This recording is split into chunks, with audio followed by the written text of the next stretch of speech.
السلام عليكم ورحمة الله وبركاته. أحمده ونصلي على رسوله الكريم. أما بعد. নতুন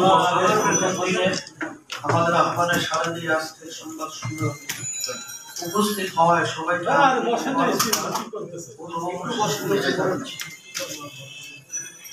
স্বাধীনতা, সমৃদ্ধি ও শান্তির জন্য বাঙালি জাতি ঐতিহাসিক সংগ্রামের সকল বীর সেনানীকে শ্রদ্ধা জ্ঞাপন করছে। বিশেষ করে ৭১-এর স্বাধীনতা যুদ্ধের সাথে মহান বীরদের সশস্ত্র সংগীত ভক্তি ও শ্রদ্ধা নিয়ে স্মরণ করছি রাজনীতির দার্শনিক নেতা, ইসলামী আন্দোলন বাংলাদেশের প্রতিষ্ঠাতা মাওলানা সৈয়দ ফজলুল করিম পীর সাহেব রহমাতুল্লাহি আলাইহি, যিনি বাংলার মানুষের মনস্তত্ত্ব, চরিত্র, মেজাজ, শরীয়ত, গভীর উদ্ধার থেকে আমাদেরকে দেশের রাজনীতি গুণগত পরিবর্তনের পথ দেখিয়ে গেছে। প্রিয় সাংবাদিক বন্ধুগণ, আজকের সাংবাদিক সম্মেলন মূলত নির্বাচন কমিশন গঠন সংক্রান্ত রাষ্ট্রপতির সংলাপের আহ্বানের প্রেক্ষিতে আমাদের অবস্থান তুলে ধরার জন্য।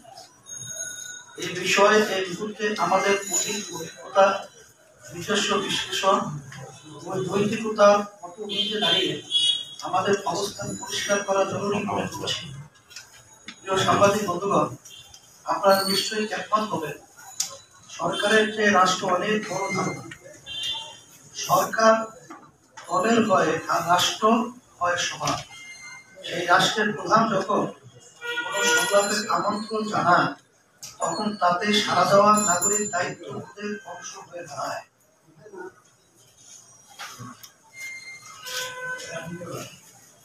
এই বোধ থেকেই আমরা 2012 ও 2017 সালের সংলাপে অংশ নিয়েছিলাম।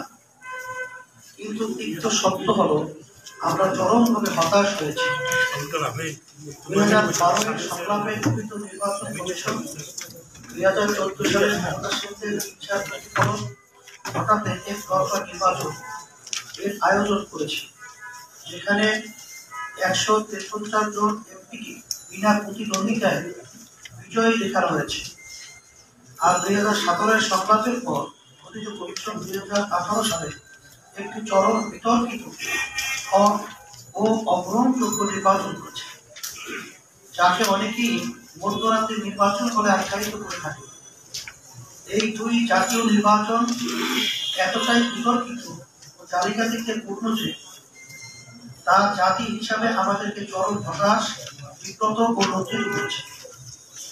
আরো হতাশাজনক ব্যাপার হল, এই নীতির নিয়োগকর্তা মহামান্য রাষ্ট্র এসব কলঙ্কময় নির্বাচনের দায়ে তারই গঠিত কমিশনকে কোনো রকম জবাবদিহিতার আওতায় আনেনি, কোনো রকম শাস্তিমূলক ব্যবস্থা গ্রহণ করেনি। ফলে রাষ্ট্রপতির সাথে সংলাপকে আমাদের কাছে অর্থহীন বলে মনে হয়। তাছাড়া অতীতের দুটি সংলাপে সুষ্ঠু ও গ্রহণযোগ্য নির্বাচনের স্বার্থে রাষ্ট্রপতির কাছে আমাদের গঠনমূলক প্রস্তাবগুলোর কোনোটাই মূল্যায়ন করা হয়নি।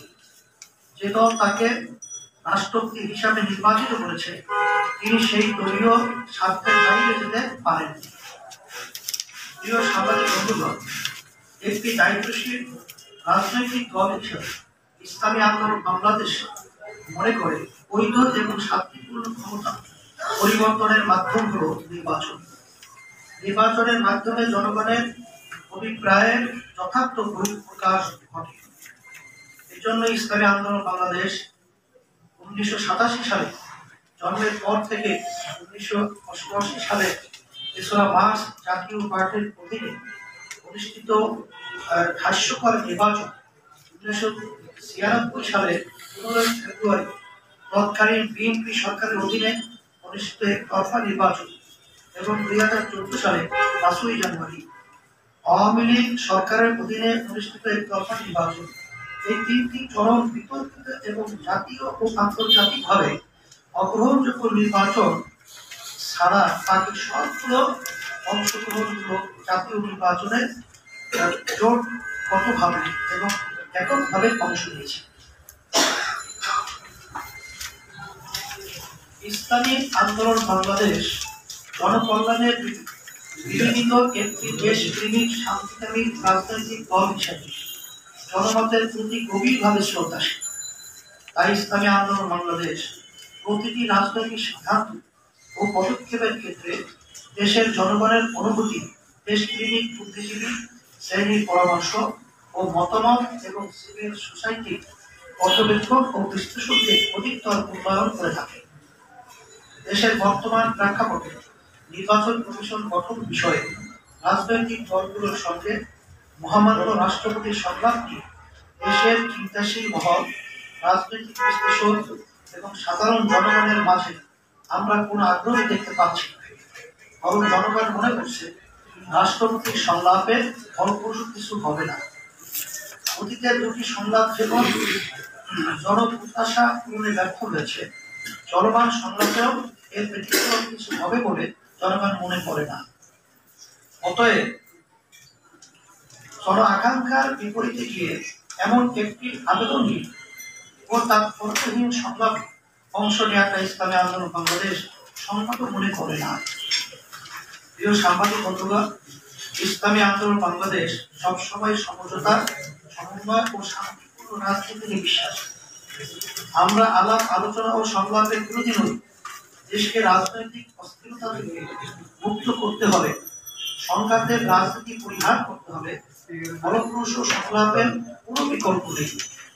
আর ফলপ্রসূ সংলাপ হতে হলে সংলাপের বিষয়বস্তু পরিবর্তন করতে হবে। দেশবাসী মনে করে নির্বাচন কমিশন গঠন নয়, বরং সংলাপ হওয়া উচিত। নির্বাচনকালীন সরকার কাঠামো দেশে একটি সুষ্ঠু, নিরপেক্ষ ও গ্রহণযোগ্য নির্বাচন কিভাবে হবে তা নিয়ে সংলাপ হওয়া উচিত। রাষ্ট্রের অভিভাবক হিসাবে মহামান্য রাষ্ট্রপতি এমন একটি ফলপ্রসূ সংলাপের উদ্যোগ নিতে পারেন। জন আকাঙ্ক্ষার আলোকে এমন একটি সংলাপ হলে তাতে ইসলামী আন্দোলন বাংলাদেশ অবশ্যই অংশ নিবে। চলমান ইউপি নির্বাচনে নৈরাজ্য এবং দস্যুতা সম্পর্কে আপনারা জানেন। সারা দেশের ইউপি নির্বাচনগুলোতে নৈরাজ্যজনক অবস্থাতে দেশের কোনো নির্বাচন কমিশন আছে বলে মনে হয় না। ধাপে ধাপে আয়োজিত ইউপি নির্বাচনে প্রতিটি ধাপেই 10%-এর বেশি ইউনিয়নে বিনা প্রতিদ্বন্দ্বিতায় চেয়ারম্যান ও মেম্বার নির্বাচিত হয়েছে। বিনা প্রতিদ্বন্দ্বিতা নির্বাচিত প্রত্যেকটি জায়গায় সরকার দলীয় প্রভাবশালী মন্ত্রী এবং এমপিরা সরাসরি প্রভাব খাটিয়েছে। সরকারের একজন প্রভাবশালী মন্ত্রী তার নির্বাচনী এলাকা কুমিল্লা লাকসাম একটি ইউনিয়নেও নির্বাচন হতে দেয়নি। মনোহরগঞ্জ উপজেলায়ও তার লোকজন কাউকে মনোনয়ন পত্র তুলতে দিচ্ছেন না। সারা দেশে এ জাতীয় বহু ঘটনা রয়েছে। তাই যেসব ইউপিতে বিনা প্রতিদ্বন্দ্বিতায় চেয়ারম্যান ও মেম্বার নির্বাচিত হয়েছে, আমরা সেসব ইউনিয়নে আবারও নির্বাচনের দাবি জানাচ্ছি। দেশের বিভিন্ন জায়গায় ইসলামী আন্দোলনের হাত পাখা প্রার্থীদের উপর বিভিন্নভাবে হুমকি ও জুলুম নির্যাতন করা হয়েছে। যেসব ইউপি ইসলামী আন্দোলনের প্রার্থীদের উপর হামলা ও নির্যাতন করা হয়েছে, বাড়িঘর ব্যবসা প্রতিষ্ঠান চালিয়ে দেওয়া হয়েছে, আমরা সে সবের সুষ্ঠু বিচার দাবি করছি। দ্রুত সন্ত্রাসী এবং দস্যুদের গ্রেফতারের দাবি জানাচ্ছি। প্রিয় সাংবাদিক বন্ধুগণ, আপনারা একমত হবেন, নিশ্চয়ই রাষ্ট্র গড়ে ওঠে মূলত সাংবিধানিক প্রতিষ্ঠান সমূহ ও রাজনৈতিক সাংস্কৃতিক উপর। সাংবিধানিক প্রতিষ্ঠানগুলো যদি শক্ত আইন ভিত্তিক সুসংহত কাঠামো নির্ভর হয় এবং কার্য পরিচালনা ও সিদ্ধান্ত স্বাধীন হয়, একই সাথে রাজনৈতিক সাংস্কৃতিক পারস্পরিক শ্রদ্ধাশীল হয়, তাহলে দেশ এগিয়ে যায়। বাংলাদেশের দুর্ভাগ্য, লক্ষ লক্ষ শহীদদের জীবনের বিনিময়ে দেশের সাংবিধানিক প্রতিষ্ঠানগুলোকে স্বাধীন করা যায়নি, প্রতিষ্ঠানিক কাঠামোবদ্ধ করা যায়নি, নিয়োগ কার্য পরিচালনা ও সিদ্ধান্ত গ্রহণে রাজনৈতিক প্রভাব মুক্ত করা যায়নি। এ যাবৎকালে যারাই দেশ পরিচালনা করেছে তারা সবাই এজন্য দায়ী। যে যত বেশি সময় দেশ শাসন করেছে তার দায় তত বেশি। সাংবাদিক বন্ধুগণ, আইনমন্ত্রী বলে বেড়াচ্ছেন কৃষি গঠনে আইন করার মতো সময় নাই। নানা বিতর্কিত পন্থায় টানা 13 বছর ক্ষমতায় থেকে যখন বলেন কৃষি গঠন সংক্রান্ত আইন করার সময় পান নাই, তখন একে মতলববাজি ছাড়া অন্য কিছু বলা যায় না। আমরা এই মতলববাজি ও তার বাহানার তীব্র নিন্দা করছি। সাংবাদিক বন্ধুরা, ইসলামী আন্দোলন বাংলাদেশ সংলাপ অর্জন করার সাথে সাথে জনগণের ভোটের অধিকার প্রাপ্তির জন্য এক উচ্চ প্রস্তাবনা পেশ করছে। এখানে প্রসঙ্গত অনেকেই কৃষি গঠন নিয়ে আইন প্রণয়নের কথা বলছেন। আইন প্রণয়নের প্রস্তাব যৌক্তিক এবং এটা সাংবিধানিক বাধ্যবাধকতাও বটে, কিন্তু প্রশ্ন হলো আইন প্রণয়ন করবে কি?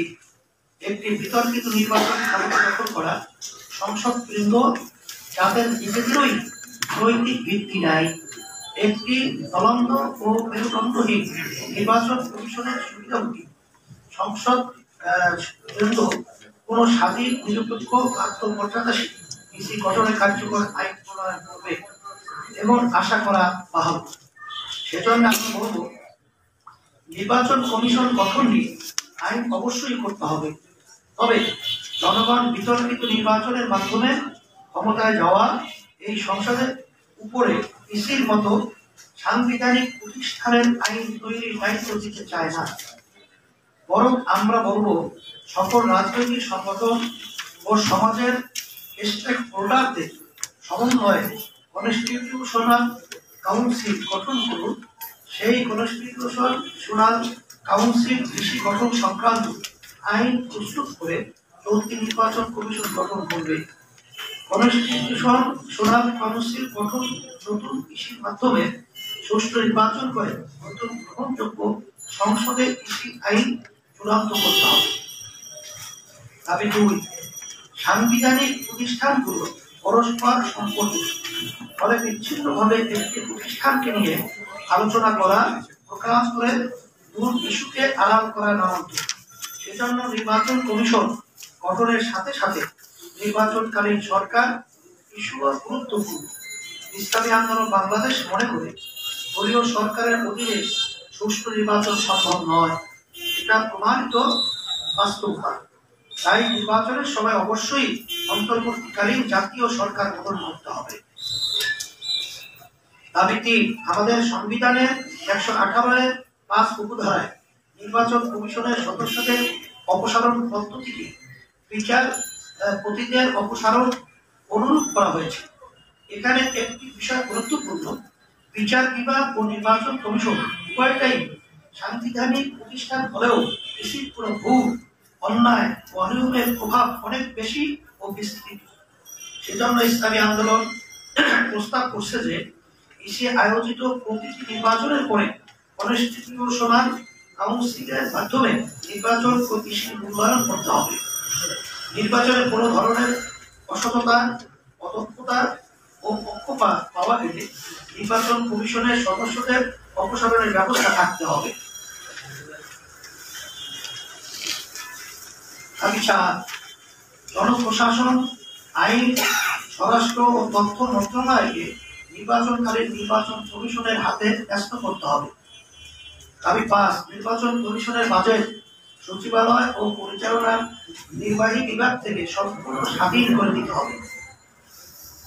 দাবি 6, নির্বাচনকালীন সহিংসতার প্রতিটি অপরাধের বিচার নিশ্চিত করার দায়িত্ব কৃষিকেই নিতে হবে। দাবি 7, সাম্প্রতিক নির্বাচনগুলোতে স্থানীয় কর্মকর্তাদের কাউকে দলীয় লেজুর ভিত্তি করতে দেখা গেছে। যাদের বিরুদ্ধে এমন অভিযোগ ওঠে তাদেরকে চিহ্নিত করে স্থায়ীভাবে নির্বাচনী দায়িত্ব থেকে সরিয়ে দিতে হবে। প্রিয় সাংবাদিক বন্ধুগণ, স্বাধীনতার 50 বছর পরে এসেও ক্ষমতা হস্তান্তরের শান্তিপূর্ণ উপায়ে নির্ধারণে এই ব্যর্থতা আমাদের জন্য লজ্জাজনক। স্বাধীনতার বিগত 50 বছরে কেন একটি স্বাধীন ও শক্তিশালী নির্বাচন কমিশনের রূপরেখা হলো না, এখনো কেন জনগণের ভোটাধিকার নিয়ে আন্দোলন করতে হয়, এর জবাব স্বাধীনতা পরবর্তী যে 3টি দল রাষ্ট্র পরিচালনা করেছে তাদেরকেই দিতে হবে। 3টি দলই সংবিধানকে অবজ্ঞা করে জনগণের সঙ্গে প্রতারণা করেছে। যারা বিগত দিনে জনগণের সঙ্গে প্রতারণা করেছে সাংবিধানিক প্রতিষ্ঠানগুলোকে দলীয় স্বার্থ ব্যবহার করে জনগণের অধিকারকে কুক্ষিগত করেছে। তাদেরকে অবশ্যই জনগণের কাজ করার কাজ হতে হবে। ইসলামী আন্দোলন বাংলাদেশ জনগণের অধিকার প্রতিষ্ঠার জন্য রাজনীতিতে গুণগত পরিবর্তনের জন্য শান্তিপূর্ণ উপায়ে নিয়মতান্ত্রিক আন্দোলন চালিয়ে যাবে ইনশাআল্লাহ। পরিশেষে দেশের উদ্ভূত পরিস্থিতি থেকে উত্তরণের জন্য সকল পক্ষকে আন্তরিকতার সাথে এগিয়ে আসার আহ্বান জানাচ্ছি। আপনাদের সবাইকে আবারও আন্তরিক মোবারকবাদ জানাচ্ছি। আল্লাহ হাফিজ। সাংবাদিক বন্ধুগণ, লিখিত বক্তব্যের আলোকে আপনাদের যদি কোনো প্রশ্ন থাকে অনুগ্রহপূর্বক আপনারা প্রশ্ন করতে পারেন। 4 তারিখ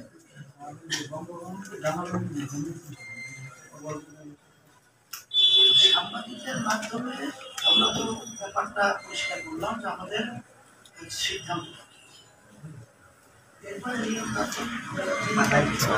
যেটা নিয়ম সেটা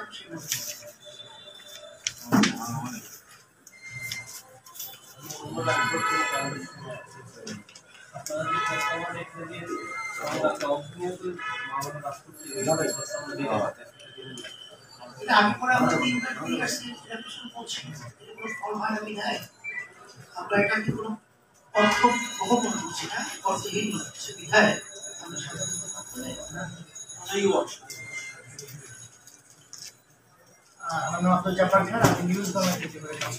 আমার প্রশ্ন হচ্ছে যে আপনারা এই সংলাপকে ফলপ্রসূ বলছেন না, যেহেতু এই সংলাপ ফলপ্রসূ না এবং এই রাষ্ট্রপতির অধীনে আগামী জাতীয় নির্বাচন গ্রহণ করা হবে, তাদের অধীনে নির্বাচন হবে, সেই নির্বাচনে আপনারা যাবেন, এটাতে সংলাপ বেশি না তাহলে নির্বাচনে যাবেন, সেটা পরবর্তীতে আমরা পর্যালোচনা করে তখন সেটা তখন আমরা যাবো কিনা এখনই তো সেটা আগাম অবস্থার পরিপ্রেক্ষিতে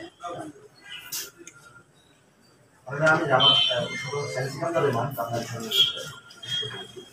আপনারা যে দাবি করছেন দল হিসেবে এই দাবি বেশ কয়েকটি রাজনৈতিক দল করেছে এবং বৃহত্তর রাজনৈতিক দল বিএনপি দাবি করছে। আপনারা সেক্ষেত্রে আপনাদের দাবি আদায় যুবপক্ষ আন্দোলন দাবি না, সেটা যাওয়ার মতো এখন আমাদের কোনো সিদ্ধান্ত নেই। তবে আমরা শেষে আমরা ঘোষণা করেছি যে আমরা সমস্ত রাজনৈতিক দলসহ সচেতন সমস্ত বাংলাদেশের উল্লেখযোগ্য ব্যক্তিদেরকে আমরা তাদের সহযোগিতা সবাই হাতে দিয়ে সুন্দর একটা পরিবেশ তৈরি করা আমরা সেটা আমরা অবস্থার পরিপ্রেক্ষিতে